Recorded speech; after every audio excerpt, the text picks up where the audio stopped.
సుమారు 9 లక్షల ఎకరాలకు సాగునీరు అందించాలనే లక్ష్యంతో సీతారామ ప్రాజెక్టుకు గత ప్రభుత్వం శ్రీకారం చుట్టింది.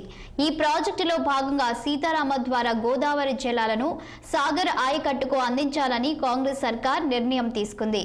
ఏన్కూరు అనుసంధాన కాల్వ నిర్మాణం చేపట్టారు. దీనికి రాజీవ్ లింక్ కెనాల్ గా నామకరణం చేసి 100 కోట్లు కేటాయించింది. ఈ ఏడాది మే నెలలో పనులు ప్రారంభమయ్యాయి. 8.50 కిలోమీటర్ల మేర ప్రధాన కాల్వ నిర్మాణం తుది దశకు చేరుకుంది.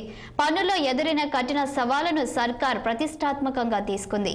ప్రధాన కాల్వ నిర్మాణానికి 5.300 కిలోమీటర్లు వద్ద అడ్డంకిగా మారిన హెచ్పిసిఎల్ గ్యాస్ పైప్ లైన్ పై గుజరాత్ రాష్ట్రంతో జరిపిన సంప్రదింపులు సఫలమయ్యాయి.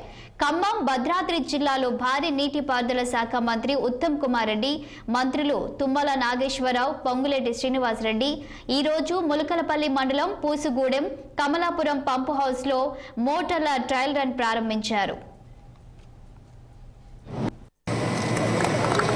ఏముందని